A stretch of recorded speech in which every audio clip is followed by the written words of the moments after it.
Bien, bueno, buenas noches nuevamente con cada uno de ustedes. El día de hoy vamos a continuar con nuestro estudio del libro de Jueces, capítulo 18. Si tuviéramos que ponerle un título a este capítulo, es necesario recordar brevemente lo que ocurrió en el capítulo 17, ¿no?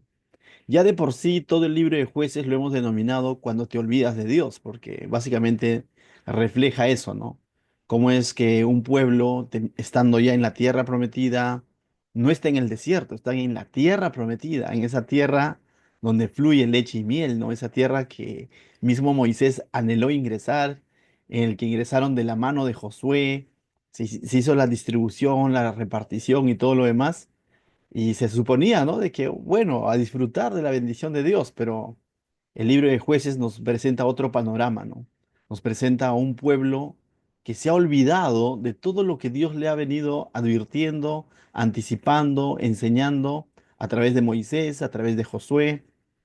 Esas enseñanzas lo podemos ver en el libro de Levítico, lo puedes ver en el libro de Deuteronomio, cómo Dios a través de estos hombres como Josué, como Moisés, fue enfático, ¿no? En enseñar de que que no entren en alianzas con pueblos paganos, que no levanten imágenes, ídolos y tantas cosas. Y no lo vemos en un versículo, lo vemos en capítulos enteros, Dios anticipándole. Pero llega el tiempo de los jueces, vemos al pueblo, dice, hay una frase que resume, ¿no? Donde cada quien hacía lo que quería, donde cada quien hacía lo que quería. Algunos han denominado este libro anarquía, ¿no? No estaban siendo gobernados por Dios, estaban siendo gobernados por sus propias ideas, por sus propias iniciativas, se quiere decir, y se han mezclado lamentablemente, ¿no?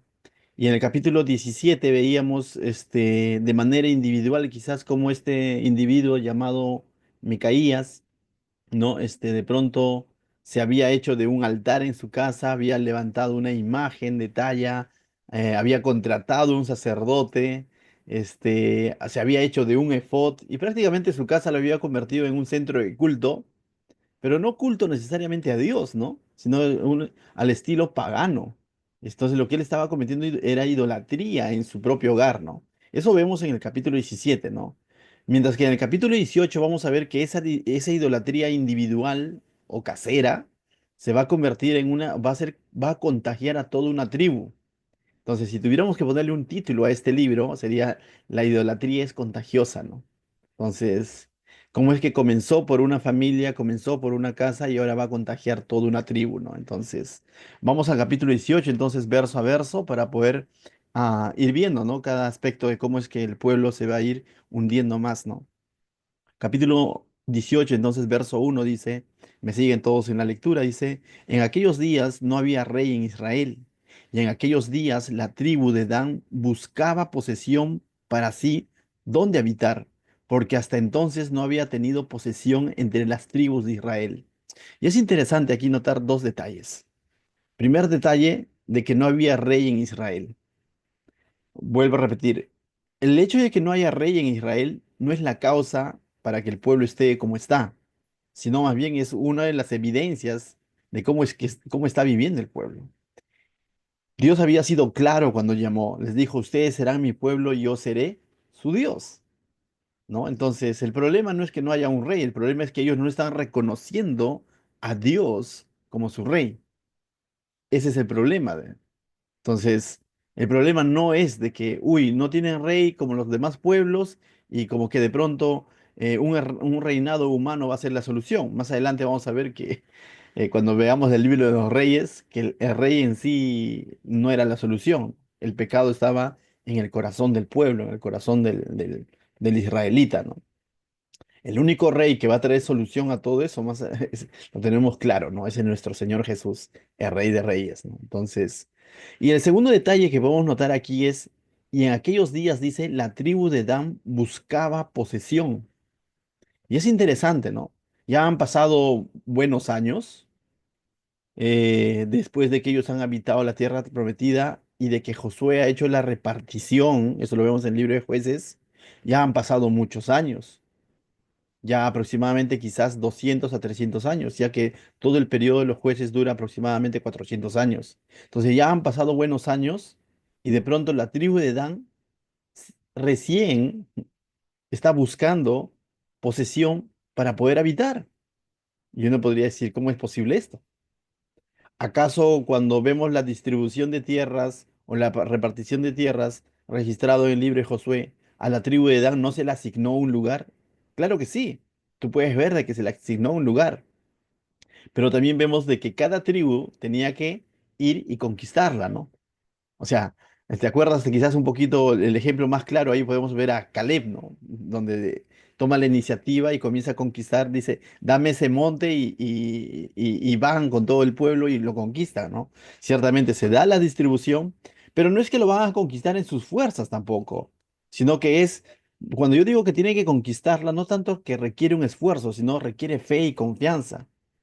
Porque el conquistar significaba confiar en que Dios ya les había entregado la tierra. Entonces aquí podemos ver de que cómo es que la tribu de Dan estaba pecando de incredulidad, porque no están yendo a conquistar la tierra que Dios ya les había designado a través de Josué, sino que ellos en su propio criterio están buscando una posesión donde habitar. ¿Me dejo entender? Entonces, no sé si nos hemos dado cuenta de ese detalle. Cuando lo que tenían que haber hecho es obedecer a lo que Dios estaba designando a través de Josué e ir y conquistar esa tierra. Entonces aquí vemos de parte de la tribu de Dan una especie de incredulidad y al mismo tiempo facilismo. Facilismo lo digo adelantándome a lo que vamos a ver más adelante. Van a buscar una tierra fácil de conquistar, entre comillas. ¿Correcto? Entonces, a veces nosotros, por incredulidad, y por facilismo nos metemos en asuntos en el que Dios no nos ha llamado a meternos. Muchas veces nos vamos a ver reflejados en este pueblo. Por incredulidad, por falta de fe, por falta de confianza en Dios y por facilismo, de pronto vamos a optar y tomar decisiones que no necesariamente están de acuerdo a la palabra de Dios. Y eso nos va a traer problemas, como le va a traer problemas a este pueblo. Verso 2. Y los hijos de Dan enviaron de su tribu 5 hombres de ellos, hombres valientes, de Sora y de Estaol, para que reconociesen y explorasen bien la tierra. Y les dijeron, id y reconoced la tierra. Estos vinieron al monte de Efraín hasta la casa de Micaía y allí posaron. Entonces ellos van a irse más o menos a las tierras donde estaba siendo habitada ya por la tribu de Efraín, ¿no? Entonces van a pasar por los montes de Efraín, van a ubicar más adelante un lugar, pero vemos cómo es que la tribu de Dan está actuando en su propio criterio, en su propia investigación, y están dejando de lado a Dios. No está mal investigar asuntos. No está mal planificar ciertas cosas en distintas áreas de nuestra vida, pero, ¿sabes? Una planificación dejando de lado a Dios no tiene sentido. Es un salto al vacío. Una planificación sin poner la confianza en Dios y buscando lo fácil es un salto al vacío. Verso 3. Dice, cuando estaban cerca de la casa de Micaía, reconocieron la voz del joven levita. Para entrar en contexto, capítulo 17 nos enseña que este hombre llamado Micaía había levantado un altar en su hogar, ¿se acuerdan? Y que había contratado a un hombre levita que estaba, voy a decirlo así, que estaba también buscando dónde habitar. Ahí vemos otro levita, por así decirlo, desobediente. Porque Dios ya a través de Josué había establecido los lugares donde iban a habitar los levitas y estaba en todo en todo el pueblo de Israel, ¿no? No le digo reino porque aún no era reino, en todo el pueblo de Israel y en cada tribu ellos tenían un lugar donde habitar. Pero aquí vemos un levita buscando dónde habitar y lógicamente se encuentra con Micaía, que está haciendo una especie de sincretismo religioso, que está buscando adorar a Dios a su manera, con ciertas herramientas paganas, haciéndose de una imagen en su casa, haciéndose de un efod, que era una vestimenta exclusiva de los sacerdotes, y y se encuentra con este levita y de pronto lo contrata, ¿no? Y vemos cómo este levita ahora va a servir en la casa de Micaía y no en el tabernáculo donde él ha sido llamado a servir. y va a servir por un acuerdo monetario, ¿no? Le va a ofrecer un pago, un salario. Entonces, eso es para entrar en contexto, eso lo vimos en el capítulo 17. Vamos a ver cómo es que estos hombres que de pronto van de la parte de la tribu de Dan a investigar esa zona, llegan a encontrarse con este levita, ¿no? Dice, y llegando allá le dijeron, ¿quién te ha traído acá? ¿Y qué haces aquí? ¿Y qué tienes tú por aquí? Esas preguntas son válidas, ¿no? Porque era raro encontrar a este levita sirviendo en una casa, y todavía en la casa de un idólatra, ¿no? Entonces, estas preguntas son lógicas, porque era algo como que inusual encontrar un levita sirviendo en una casa, cuando el levita debería estar sirviendo en el tabernáculo o en las casas que exclusivamente habían separado en cada una de las tribus para que habiten los levitas, ¿no? Y desde ahí ellos ministren la palabra de Dios, que vendría a ser mínimamente la Torá, ¿no? Entonces, le hacen esa pregunta. Verso 4 dice, y él respondió, de esta y de esta manera ha hecho conmigo Micaía. No dice Dios me ha mandado, sino dice Micaía me ha dado la oportunidad, ¿no? Me ha tomado para que sea, ¿qué? Su sacerdote. Pregunto yo, ¿los levitas fueron llamados a ser sacerdotes de Jehová o del hombre? De Jehová. Ellos estaban al servicio de Dios, aunque ciertamente a servicio del pueblo también. Ministraban de parte de Dios al pueblo. Pero para eso había todo un, vamos a decirlo así, ah, todo un diseño de parte de Dios que iba a ser alrededor del tabernáculo, ¿no? O en estos lugares donde ellos debían de ministrar, que estaban separados, pero no en la casa de un hombre particular que le ha ofrecido un dinero. Entonces vemos a este levita sirviendo a este hombre idólatra porque han llegado a un buen acuerdo, ¿no? Hermanos, cada vez que sirvamos al prójimo, no, ciertamente servimos al prójimo y de eso hablamos el domingo, pero recuerda, en el fondo de todo el asunto, que tu servicio siempre sea para Dios, que tu motivación sea que lo estás haciendo ¿para quién? Para Dios, y no porque estás esperando algo a cambio, una retribución económica, un salario o sacar alguna ventaja de ese servicio que tú estás haciendo. Si Dios te honra de alguna otra manera, amén, pero que nuestra motivación no sea equivocada, ¿no? Que siempre sea que lo que estoy haciendo es para Dios. Este sacerdote ha perdido el rumbo, este levita ha perdido el rumbo y dice, me ha tomado que sea su sacerdote. ¿Quién lo ha tomado? Micaía. Verso 5. Y ellos le dijeron, pregunta pues ahora a Dios, es algo raro, ¿no? Para que sepamos si ha de prosperar este viaje que hacemos. Este es interesante porque me recuerda algo, ¿no? Es como aquel que ya tomó su decisión y ahora quiere que Dios bendiga esa decisión que ha tomado. Dios ya había establecido en su palabra o a través de su siervo Josué qué parte les iba a tocar a la tribu de Dan y dónde estaba el lugar que él les había designado. Pero ellos no han tomado ese lugar. Han pasado ya décadas y ellos están ahora buscando un lugar. Y en esa búsqueda del lugar se encuentran en el camino y ven esta oportunidad de decir, hey, consulta a Dios. Una de las cosas que suelo hacer en consejería cuando alguien viene es, ¿no? De que siempre, siempre, antes de emprender algo, nuestra consulta a Dios debe ser primero. Pero cuando alguien ya decidió algo y ahora quiere que Dios, o que, pastor, he decidido hacer esto, aquello, ya me metí en un asunto, ¿qué dirá Dios de esto? Entonces, lo que yo le digo, lo que tú estás esperando que te diga que Dios te bendiga, ¿no? La verdad. Pero si no lo has considerado desde el principio, ¿qué crees que va a decir? ¿No? Entonces, mis hermanos, no invirtamos el orden, ¿no? Siempre primero de ser, Señor, ¿qué hago? Señor, ¿qué hago?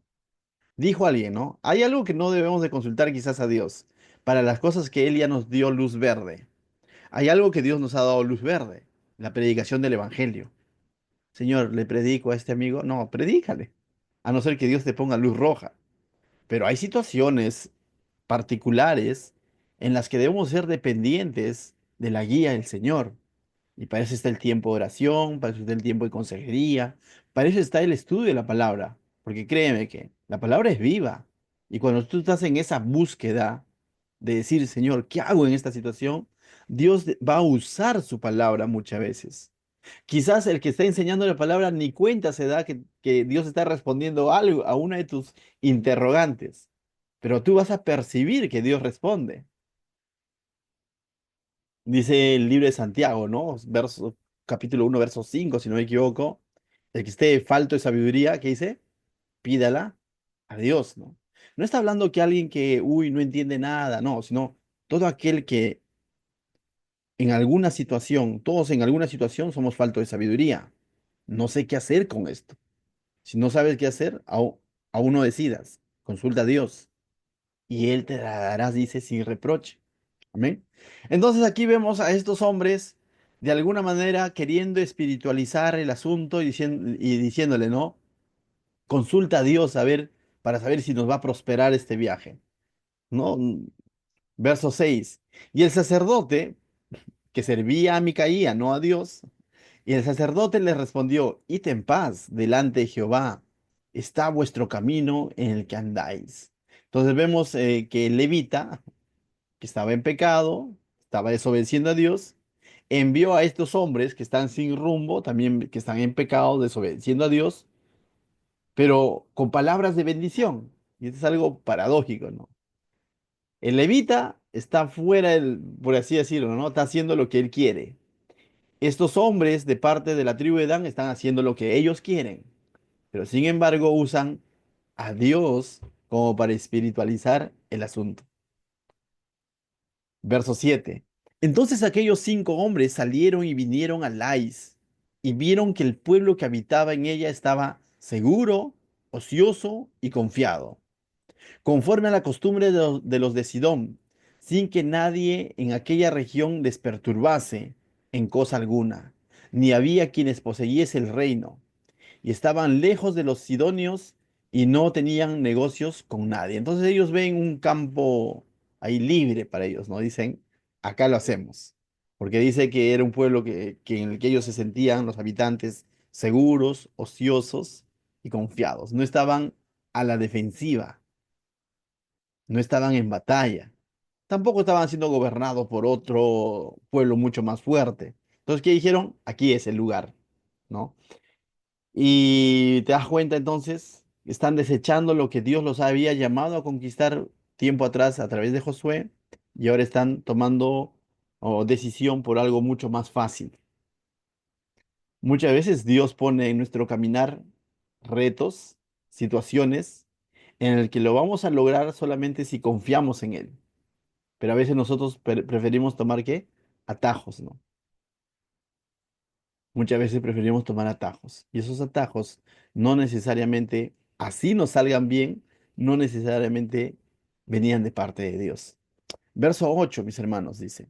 Volviendo pues ellos a sus, dice, volviendo pues ellos a sus hermanos en Sora y Estaol, sus hermanos le dijeron, ¿qué hay? Y ellos respondieron, levantaos, subamos contra ellos, porque nosotros hemos explorado la región y hemos visto que es muy buena, y vosotros no haréis nada. No seáis perezosos en poneros en muchas para ir a tomar posesión de la tierra. Bueno, ya habían sido perezosos, porque no están tomando posesión de lo que Dios les había dado a través de Josué, ¿no? Entonces, ya de por sí están siendo perezosos. Verso 10. Cuando vayáis, dice, llegaréis a un pueblo confiado y a una tierra muy espaciosa.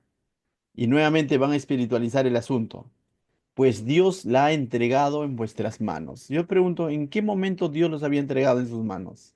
Lo que Dios les había entregado en sus manos es cuando se les designó a través de Josué en la distribución de tierras. Eso es lo que Dios había entregado en sus manos.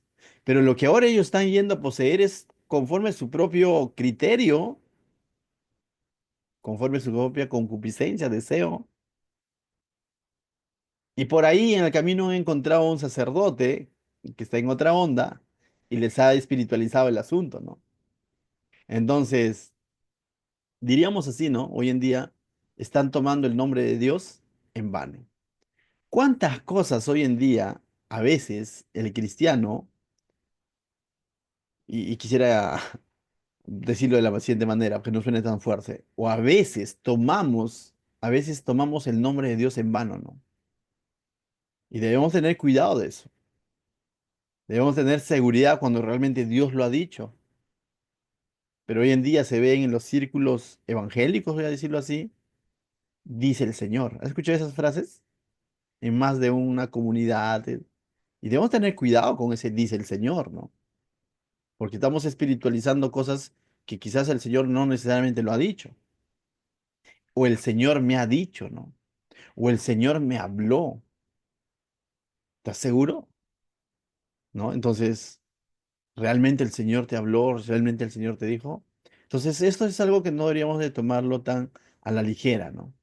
Y también deslindar de aquellos que lo hacen de esa manera, ¿no? Como que ya de una manera sistemática usan, dice el Señor, ¿no?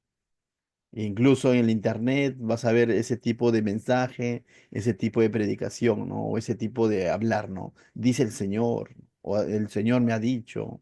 ¿Cuándo te dijo? No sé, a través de un sueño, ¿no? Y cosas así.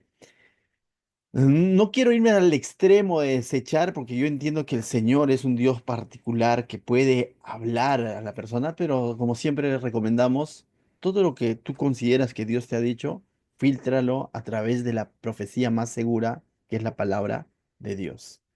Jamás Dios te va a decir algo que va en contra de sus principios, que va en contra de su palabra. Amén. Continuamos. Y aquí estaba yendo definitivamente en contra de lo que Dios había dicho. Dios había dicho otra cosa a través de Josué. Ellos están buscando un facilismo. Entonces, definitivamente aquí vemos un claro ejemplo que están usando el nombre de Dios a la ligera o en vano. Verso 11. Entonces salieron de allí, de Sora y de Estaol, 600 hombres de la familia de Dan, armados de armas de guerra. Recursos tenían, ¿ah? O sea, yo digo, pero esos 600 no les dio como para ir y conquistar lo que Dios sí les había dicho que tomen. Pero ahora vemos de que tenían 600 hombres. Fueron y acamparon en Kiriat Jearim, en Judá, por lo cual llamaron a aquel lugar el campamento de Dan hasta hoy. Está al occidente de Kiriat Jearim. Y de allí pasaron al monte de Efraín y vinieron hasta la casa de Micaía, ¿no? Entonces estos 600 hombres van a venir ahora, nuevamente van a hacer su parada en la casa de Micaía, el idólatra, ¿no? Eh, verso 14. Dice, entonces aquellos 5 hombres que habían ido a reconocer la tierra de Lais, dijeron a sus hermanos, ¿no sabéis que en estas casas hay efod, terafines y una imagen de talla y una fundición? ¿Te acuerdas tú quizás, para entrar en contexto nuevamente, todo esto, los detalles de esto lo describe el capítulo 17, ¿no? Micaía se había hecho de un efod, cuando el efod era una vestimenta exclusiva de los sacerdotes levitas. Se había hecho de terafines, que era una especie de dioses domésticos, de dioses a quienes los pueblos paganos acudían a pedirle por la agricultura, por los animales, por la lluvia. Entonces estaba imitando a los pueblos paganos de esos lugares. Se había hecho de terafines, una especie de dioses menores, por así decirlo, o dioses domésticos. Una imagen de talla y una de fundición. Estaba haciendo no especifica si estaba tratando de replicar a Dios o cualquier otro dios pagano, pero igual Dios había dicho que no se hagan imágenes. O sea, eso estaba claro en el Éxodo, ¿no? O dentro de los 10 mandamientos. Eso para el pueblo judío está clarísimo. Pero este hombre se había hecho, ¿no? De todo eso. Y ahora estos 600 hombres que están camino a la conquista se van a encontrar con esa casa, ¿no? Mirad, por tanto, lo que habéis de hacer, dice, ¿no? Verso 15. Cuando llegaron allí, vinieron a la casa del joven levita, es decir, en la casa de Micaía, y le preguntaron cómo estaba. Y los 600 hombres que eran de los hijos de Dan estaban armados de sus armas de guerra a la entrada de la puerta. Y subiendo los 5 hombres que habían ido a reconocer la tierra, entrando allá y tomaron la imagen de talla, el efod, los terafines y las imágenes de fundición, mientras que estaban mientras que estaba el sacerdote a la entrada de la puerta con los 600 hombres armados de armas de guerra. Y es interesante, ¿no? Van a comenzar a tomar todas estas cosas. Tú dirás, ¿para destruirlos serán? No, se lo van a llevar porque ellos también quieren, no están viendo mal el sincretismo, el culto religioso que ha armado Micaía en su casa. Ellos no lo están viendo mal eso. No es que lo van a tomar todo eso para destruirlo, como buenos israelitas, ¿no? De la tribu de Dan, sino van a tomar todo eso y más adelante van a hacer su propia idolatría. Pero eso te decía en un principio. Vamos a ver cómo es que la idolatría que comenzó en un individuo se va a propagar a toda una tribu. Verso 18 dice. Entrando pues aquellos en la casa de Micaía, tomaron la imagen de talla, el efod, los terafines y la imagen de fundición. Y el sacerdote les dijo, ¿qué hacéis? Dice, vosotros, ¿qué están haciendo? Verso 19. Y ellos le respondieron, calla, pon la mano sobre tu boca. Entonces como que prácticamente lo están intimidando, ¿no? Silencio, tú silencio, ¿no? Y vete con nosotros. Y aquí viene la propuesta, para que sean nuestro padre y sacerdote. ¿Es mejor que seas tú sacerdote en casa de un solo hombre o o que de una tribu y familia de Israel? Ninguna de las dos. Es mejor que él sea sacerdote de la casa de Dios en el tabernáculo. No estaba bien que él sea sacerdote en la casa de este hombre llamado Micaía, ni que sea sacerdote de una tribu que estaba actuando en desobediencia a Dios y que se está llevando todos estos accesorios para seguir con ese sincretismo religioso, con esa mezcla entre las cosas de Dios y el paganismo. Ninguna de las dos cosas estaban bien. Pero veamos cómo responde entonces el sacerdote. Y él dice, se alegró el corazón del sacerdote, el cual tomó el efod y los terafines y la imagen y se fue en medio del pueblo. Entonces, ¿qué hizo el sacerdote? Subió de nivel. Si Micaía le pagaba tanto, ahora con ellos definitivamente le iba a ir mejor. Es lamentable ver cómo siervos llamados exclusivamente por Dios para una función específica, exclusiva, para esa tribu de Leví, vemos a este sacerdote de pronto en los tiempos de los jueces haciendo lo que a él más le conviene. Mis hermanos, tú dirás, wow, ¿cómo puedo haber hecho eso? Pero también nosotros como siervos hoy en día debemos de cuidar nuestro corazón. Vuelvo a repetir, ¿a quién estamos sirviendo? ¿Estamos sirviendo a Dios realmente o estamos sirviendo a nuestras conveniencias? También se ve el día de hoy. Hace poco conversaba con no voy a decir el nombre, definitivamente no, definitivamente no lo voy a decir, pero decía algo así que me dejó pensando. ¿Cómo va la obra? Me dice, ¿no? Por el hecho de la iglesia. Bien, ahí creciendo, allá, ¿cuántos años llevan? Ya vamos a cumplir 12 le digo, ¿no? Me dice, mira, ve. Ya cuando llegues a los 20 más o menos la cosa va a mejorar, me dice. Yo dije, bueno, va a venir más personas, va a mejorar la obra en el sentido de... No, me dice, porque yo ya estaba a punto también de rendirme y como sabes, pues quería irme ya a otra iglesia, pues, ¿no? Donde que tenga más estatus. Pero ya las cosas mejoraron. Entonces yo dije, me dejó desencajado, la verdad. Como que me dio a entender que él anhelaba otra iglesia donde le den un mejor estatus. Y dije, ¿cómo puede eso albergar el corazón de un siervo? Entonces, no estás sirviendo bajo una motivación equivocada. Digo, estás sirviendo bajo una motivación equivocada. Mis hermanos, nuestro servicio a Dios tiene que ser genuino. No puede ser a cambio de un beneficio o que si me cambio a otra iglesia, a otro lugar, que sea porque el Señor me llama y te quiere llevar a ese lugar, pero jamás buscando estatus, entre comillas, o beneficios, entre comillas. Sería lo peor, lamentable. Pero ocurre, ¿cuánto habrá de eso? Lamentablemente. Cuidemos nuestro corazón, mis hermanos. Los que están sirviendo a tiempo completo, cuidemos nuestro corazón. Verso 19, ¿no? Entonces, no, 20, 21, disculpen. Y ellos se volvieron y partieron y pusieron los niños y el ganado y el bagaje por delante, dice, en verso 22. Cuando ya se había alejado de la casa de Micaía, los hombres que habitaban en estas casas cercanas a la casa de Micaía se juntaron y siguieron a los hijos de Dan. Y dando voces los de Dan, estos volvieron sus rostros y dijeron a Micaía, ¿qué tienes? ¿Que has juntado gente? Él respondió, Micaías de alguna manera quiso defenderse, ¿no? Porque están desarmando su altar, por así decirlo, ¿no? Y ellos le dicen, ¿qué tienes, no?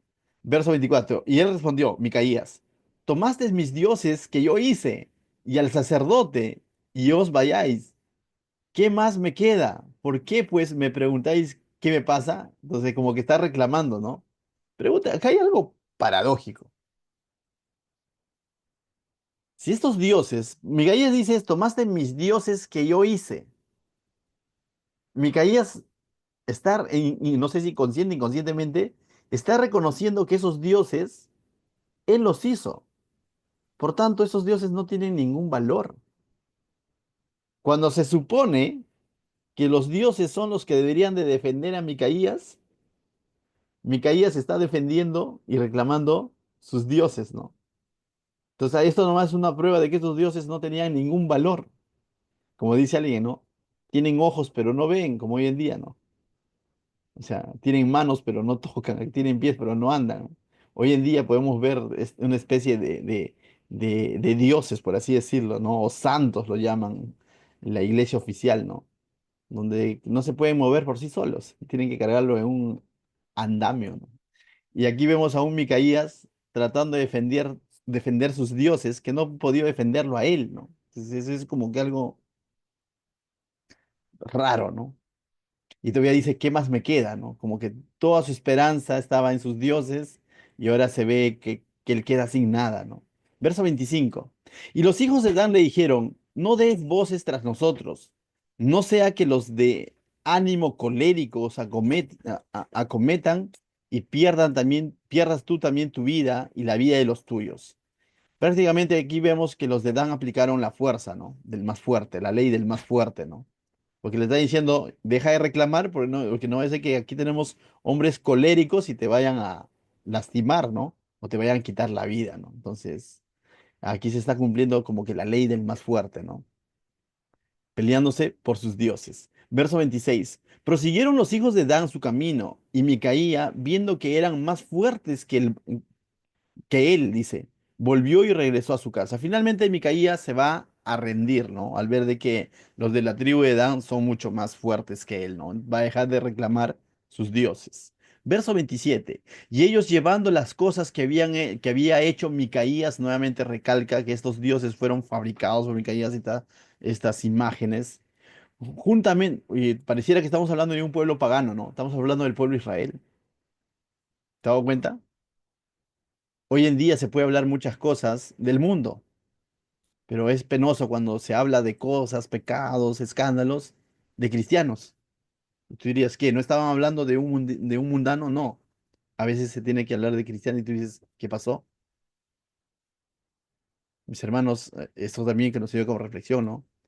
Como iglesia no somos perfectos, pero al mismo tiempo debemos ser serios, debemos ser responsables de no manchar el cuerpo de Cristo. Amén. Decíamos que hablen de nuestro pasado sin Cristo. Probablemente van a encontrar muchas cosas, pero de nuestro presente en Cristo, mis hermanos, somos responsables de guardar un buen testimonio en el trabajo, en el lugar donde te conozcas, en el lugar donde tú te muevas, ¿no? Aquí, lamentablemente, estamos viendo, pareciera que estamos hablando de paganos, pero estamos hablando del pueblo de Dios, para que veas cómo es que estaba el pueblo inmerso en el pecado porque se habían olvidado de Dios. No porque Dios se había olvidado de ellos, sino ellos se habían olvidado de Dios. Verso 28, si no me equivoco, dice, y no hubo quien los defendiese porque estaban lejos de Sidón y no tenían, no, me salté, disculpen. 27, ¿sí? ¿Me ayudan? Desde el 27. Y ellos, llevando las cosas que habían hecho Micaía, juntamente con el sacerdote que tenían, llegaron a Lais, al pueblo tranquilo y confiado, y los hicieron dice, y los hirieron a filo de espada, y quemaron la ciudad. y no hubo quien los defendiese a los de Lais, ¿no? Porque estaban lejos de Sidón y no tenían negocios con nadie, y la ciudad estaba en el valle que hay junto a Beret Jerob, Rehob. Luego reedificaron la ciudad y habitaron allí. Finalmente lo que va a pasar es de que van a conquistar ese lugar, van a conquistar, vuelvo a repetir, aunque tienen una victoria, no necesariamente significa que Dios estaba con ellos. No necesariamente significa que esto venía de parte de Dios. Verso 29. Y llamaron el nombre de aquella ciudad Dan, conforme al nombre de Dan, su padre, hijo de Israel. Dice, bien que antes se llamaba la ciudad de Lais, ¿no? Entonces, a partir de ahí ese lugar se va a comenzar a llamar la ciudad de Dan. Verso 30. Y los hijos de Dan levantaron para sí la imagen de talla. Y aquí llega, por así decirlo, ¿no?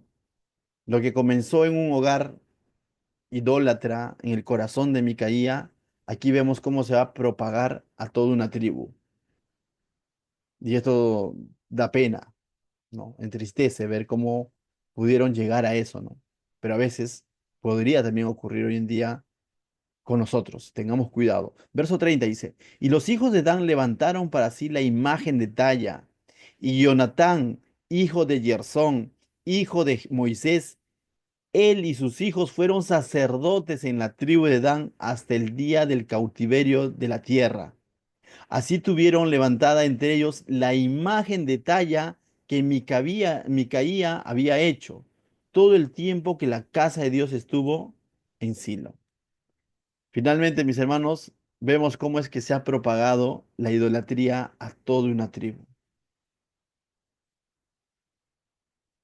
Dijo alguien, ¿no? No debemos ser permisivos con el pecado. Porque si somos permisivos con el pecado, mis hermanos, el pecado siempre es contagioso, va en aumento. La Biblia lo representa muchas veces con la lepra, con la levadura. Es contagiosa, ¿no?